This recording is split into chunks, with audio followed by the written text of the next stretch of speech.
नमस्कार दोस्तों, मैं V Chaturvedi Pathfinder education YouTube channel पर आप सभी मित्रों का स्वागत करता हूं। मित्रों, आपसे निवेदन है कि हमारे चैनल पे आप प्रथम बार हैं तो हमारे चैनल को लाइक करें, शेयर करें, सब्सक्राइब करें तथा बेल आइकन भी दबा लें, जिससे शिक्षा जगत संबंधी जो भी महत्वपूर्ण अपडेट हो हमारे चैनल के माध्यम से शीघ्र प्राप्त हो सके। जैसा कि आज के समाचार पत्रों में सबसे जो महत्वपूर्ण सूचनाएँ हैं कुछ इस प्रकार से हैं। पहली जो महत्वपूर्ण सूचना निकल के आई है, उत्तर प्रदेश लोक सेवा आयोग से सम्मिलित राज्य अभियंत्रण सेवा सामान्य व विशेष चयन हेतु 2021 की एक नई वैकेंसी लोक सेवा आयोग के द्वारा जारी कर दी गई है। हालांकि अभी इसकी संक्षिप्त विज्ञप्ति ही जारी हुई है, शाम तक डिटेल आ जाएगा और फॉर्म आज से ही ऑनलाइन होना शुरू हो जाएगा। इस परीक्षा का विस्तृत विज्ञापन दिनांक 13/8/2021 से आयोग की वेबसाइट पर उपलब्ध रहेगा, जिसमें कि ऑनलाइन आवेदन करने की प्रक्रिया, शुल्क, जाति प्रमाण पत्र आदि जो प्रोफार्मा है, शिक्षण के बारे में क्या योग्यता होगी, वो सारी चीज़ें जो है डिटेल आपको मिल जाएगा। तो ये महत्वपूर्ण अपडेट थी लोक सेवा आयोग से निकलने वाले भर्ती प्रक्रिया से। अगली महत्वपूर्ण अपडेट निकल के आ रही है, अशासकीय कॉलेजों को मिलेंगे 263 प्राचार्य। 290 पदों के लिए हुई परीक्षा में यूपीएचईएससी ने 27 पदों का रिजल्ट रोका। इस बार देनी पड़ेगी लिखित परीक्षा। उत्तर प्रदेश उच्चतर शिक्षा सेवा आयोग ने 5 साल में पूरी की प्राचार्य के पदों की भर्ती प्रक्रिया, जिसमें कि 263 अभ्यर्थी सफल हुए हैं और प्राचार्य पद हेतु उनका अंतिम चयन हुआ है। उत्तर प्रदेश अशासकीय महाविद्यालयों में 263 प्राचार्य पदों हेतु चल रही प्रक्रिया अब संपन्न हो गई है और 27 पदों पर रिजल्ट नहीं घोषित किया गया है, रिजल्ट उनका रोका गया है। बाकी 263 पदों पर रिजल्ट घोषित कर दिया गया है। अगली महत्वपूर्ण अपडेट निकल के आ रही है पीईटी परीक्षा से संबंधित। पीईटी के लिए बनाए गए 2253 परीक्षा केंद्र अधीनस्थ सेवा चयन आयोग ने समूह ग की भर्तियों के लिए प्रारंभिक अर्हता परीक्षा के लिए 2253 परीक्षा केंद्र बनाने का फैसला किया है।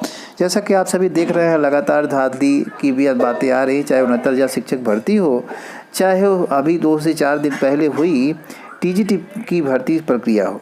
17 तारीख को और 18 तारीख को पीजीटी की भी प्रक्रिया शुरू होगी। भर्ती प्रक्रिया में परीक्षा कराई जाएगी। उसकी शुचिता को किस तरह से संभालेगी प्रदेश सरकार या फिर हमारी गवर्नमेंट, यह भी देखने की बात होगी, क्योंकि टीजीटी की जो परीक्षा है, कई ऐसे केंद्र हैं जहां पेपर खुला मिला, कहीं ऐसे अभ्यर्थी हैं जहां की पेपर देने से अभ्यर्थियों ने मना कर दिया। तमाम ऐसी बातें न्यूज़ पत्रों में के माध्यम से भी मिली और अभ्यर्थीगण स्वयं भी संपर्क करते रहे और बताते रहे कि सर हमारे यहाँ ऐसी व्यवस्थाएं हुई। कुछ ऐसे भी सेंटर है जहाँ की पेपर सील नहीं था, ऐसे खुले हुए पेपर दिए गए और सब खेल हो गया। कहीं ना कहीं 1-1.5 घंटे लेट भी पेपर दिया गया, वहाँ भी काफ़ी भारी विरोध हुआ और इन सब जगहों पर अभ्यर्थियों के साथ खेल हुआ है और जो पढ़ने वाले अभ्यर्थी हैं उनका भारी नुकसान हुआ है। ये कब तक होता रहेगा यह समझ नहीं आता। प्रदेश सरकार इसके बारे में कुछ कर नहीं पाती, बस झूठे दावे प्रस्तुत करती रहती है कि हमारी सरकार में ये हुआ है, वो हुआ है, ऐसा है, वैसा है। कुछ नहीं समझ आता कि इनकी व्यवस्था किस प्रकार से चल रही है। आगे आप देखिए, यह एक सेंटर है। टीजीटी अभ्यर्थियों के हंगामे के बाद डीएम ने भेजा परीक्षा निरस्त करने का प्रस्ताव।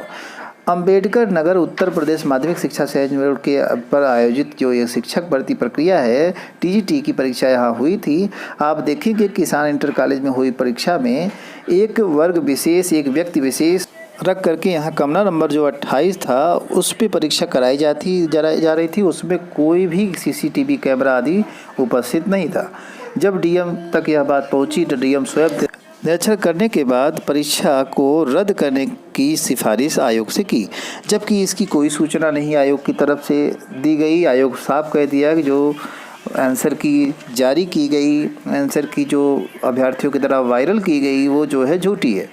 वहीं देखिए, प्रदेश सरकार अपने 5 साल की बात को पूरा करने के चक्कर में क्या कुछ कह जाती है, क्या कह रही है। आज के समाचार पत्रों में ये सब छपी हुई है। देखिए, लिखा है, सरकार के 5 साल पूरे होने तक 5 लाख युवाओं को मिलेगी नौकरी। सीएम ने माध्यमिक विद्यालयों में 2846 सहायक अध्यापकों और प्रवक्ताओं को बांटे नियुक्ति पत्र। कहा, माध्यमिक विद्यालयों का अस्तित्व बचाने के लिए प्रयास करें शिक्षक।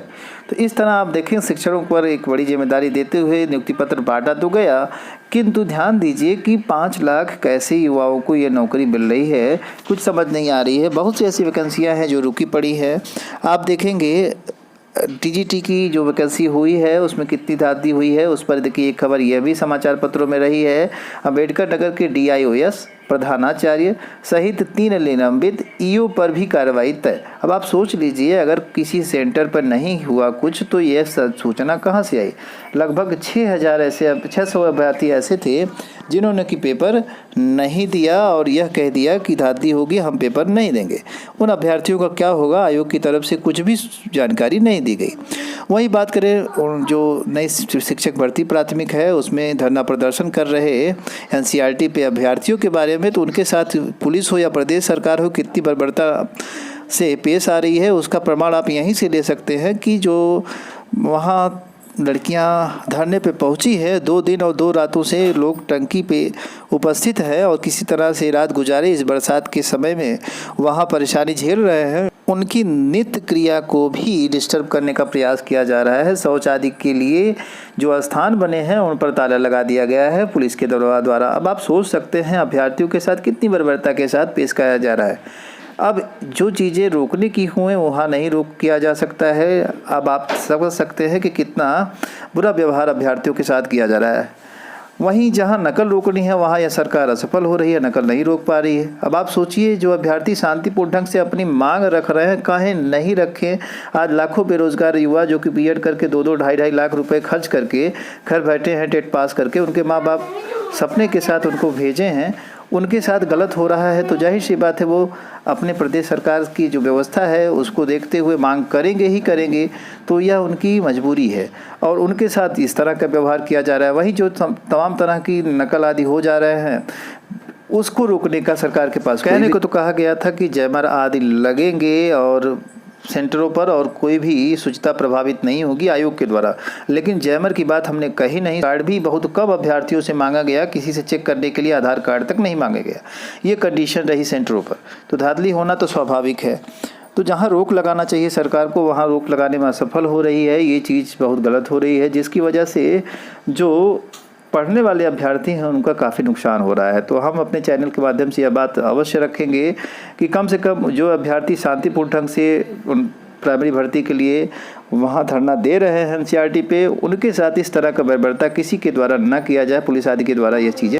अगली महत्वपूर्ण सूचना उन सभी अभ्यर्थियों के लिए जो तीसरी काउंसलिंग में 69,000 काउंसलिंग नहीं करा सके, सिर्फ उन्हीं अभ्यर्थियों के लिए स्पेशली अलग अलग जिलों से फिर से नोटिस जारी हो रही है। तो वो पुनः काउंसलिंग करा सकते हैं दिए गए तिथि के आधार पर और अपनी काउंसलिंग कंप्लीट करा सकते हैं। तो ये इसको ध्यान रखें। इन्हीं सारी महत्वपूर्ण अपडेट के साथ सूचना सुनने के लिए आप सभी मित्रों का बहुत बहुत धन्यवाद। हमारे चैनल को लाइक, शेयर और सब्सक्राइब करें। Thank you very much.